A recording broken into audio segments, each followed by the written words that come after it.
ওই তিনটা অ্যাপ্লিকেশনই আমরা সারা কাজ দিব আমরা সই এরপরে যদি পুলিশ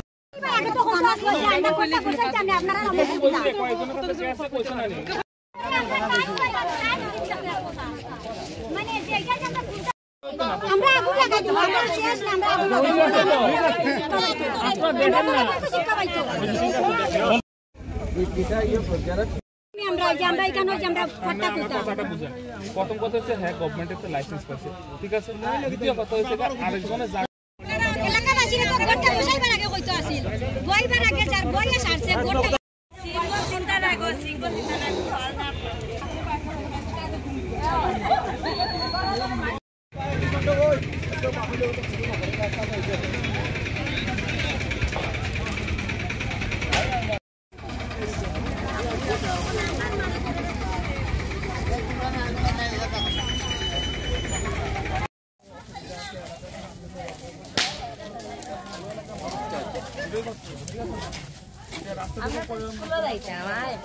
মানুষ তো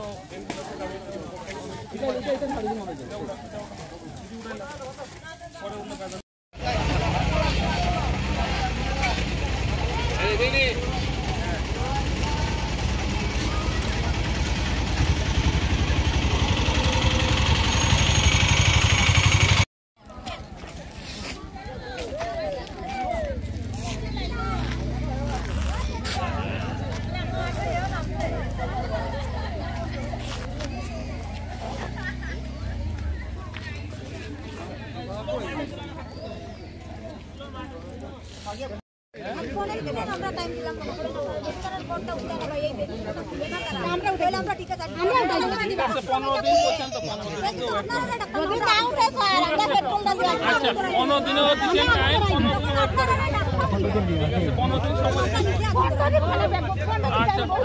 আরে না গিয়া মানে আর কি আমরা সব মহিলা সহযোগিতা হইয়া এখানে মতের পাট্টা আমরা ভঙ্গ করার লাগিয়া এটা এরকম ব্যবস্থা করছি আর এখানে আর একটা আছে গোপালনাথের বাড়ি মদের ব্যবসা করে এটা আমরা চাই বন্ধ করার লাগিয়া আমরা বাড়ি করে থাকতে পারি এই না দুইটার লাগিয়া আর কি আমরা একটু অবজেকশন করছি এই দুইটা আপনারা একটু মানে সবাই একটু ইয়ে করতে লাগে ঊর্ধ্বতন কর্তৃপক্ষ কেউ আইছিল থানার লোক আইছিল নি কেন না এখনো আইছে না কেউ আমরা চাই এটা বন্ধ এবারে স্কুলের সামনে একটা ডাস্টবিনও আছে এখানে মানে ফুলাবান যায় না স্কুলে তারাও তো একটা সমস্যা আছে অনেক দুর্গন্ধ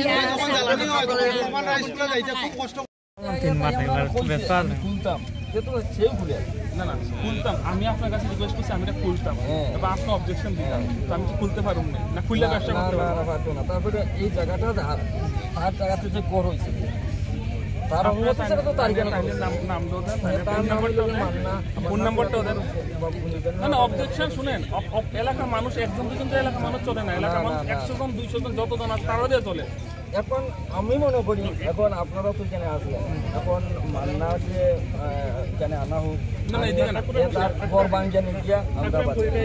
তারপরে আমরা এখানে আমরা এই এলাকাটা আমরা পাড়াটা খুব শান্তিপূর্ণ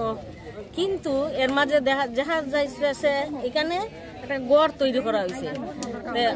মদের কাউন্টার মদের খোলা হইব দোকান এখানে আমরা কি মদ বাংলা মদ না ইংলিশ মদ এটা মদের পাট্টা খোলা হইব এখন আমরা এই গ্রামের মহিলারা বা পাড়ার মহিলারা আমরা এটা মানিয়ে নিতে পারতেছি না কারণ আমরা এখানে অশান্তি হইব আমরা শান্তিপূর্ণ এলাকা আমরা এটা চাই না এর বিরুদ্ধে আমরা প্রতিবাদ করি কোথা থেকে রাস্তা অবরোধ করছেন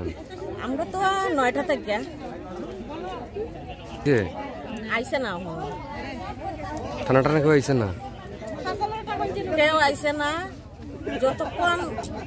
এটা উপর থেকে আইতো না ততক্ষণ আমরা অবরোধ করিয়া থাকবো একটা ঘর তৈরি হয়েছে যে ঘরটাতে বলা হয়েছে যে এখানে একটা নাকি দেশীয় মদের দোকানগুলো হবে তো এটা জানার পরেই এলাকাবাসী বিক্ষুব্ধ হয়ে যায় যে এত জনবসতিপূর্ণ এলাকার মধ্যে যেখানে 100 মিটারের মধ্যে একটা সিনিয়র বেসিক স্কুল আছে 100 মিটারের মধ্যে একটা হাইওয়ে আছে পাশাপাশি এখানে 2টা দেবস্থান আছে এই সকল জনবসতিপূর্ণ এলাকার মধ্যবর্তী স্থানে একটা দেশীয় মদের দোকান নাকি খোলা হবে এবং এই উপলক্ষে একটা টিনের ঘরও সেখানে তৈরি করা হয়েছে। এটা জানতে পেরে এলাকার মানুষ বিক্ষুব্ধ হয়ে যায়, নারী পুরুষ নির্বিশেষে সবাই বলে যে না, আমাদের এখানে এই ধরনের কোনো মদের দোকান খোলার জন্য আমরা কোনো সুযোগ দেব না। এই তো সবাই উত্তেজিত হয়ে যায় এবং এসে এই বলে যে রাস্তা বন্ধ করে দেব। সবাই আসলো স্বতঃস্ফূর্তভাবে, মহিলারা ঘর থেকে বের হয়ে এসেছেন এবং রাস্তা রুখে পড়েছেন। এটা কোন রাস্তা? এই রাস্তাটা হলো কদমতলা টু রানীবাড়ি রাস্তা এবং এখানে সরলার রাস্তার পয়েন্ট। এই তেমুকার মধ্যে এই অবস্থানটা এখন চলছে বা এই আমাদের এই অবরোধটা চলছে। তো এটা অবরোধ চলাকালীন সময় কদমতলা থানা থেকে ওসি এসেছেন এবং তাদের সাথে আলাপ হয়েছে এবং আমরা আমাদের এখানে যারা মহিলা ছিলেন তারা এবং পুরুষ সবাই আমরা মিলিতভাবে প্রতিবাদ জানিয়েছি যে আমাদের এখানে মদের দোকান কোনো অবস্থাতেই আমরা খুলতে দেব না। যতক্ষণ পর্যন্ত এখানে ঘরটি ভাঙা হয়নি আমরা এখানের অবস্থান উঠাব। শেষ পর্যন্ত ওসি সাহেবের সাথে আলোচনাক্রমে এটাই সিদ্ধান্ত হয়েছে। উনি বলেছেন যে এখানে কোনো অবস্থাতেই কোনো মদের দোকান খুলতে দেওয়া হবে না। উনি সেটার সম্মতি যখন দিয়েছেন এবং আমাদের অনুরোধ করেছে, মহিলাদের অনুরোধ করেছে যে এখানে যেন রাস্তা রুকো অবরোধটা আমরা তুলে নিই।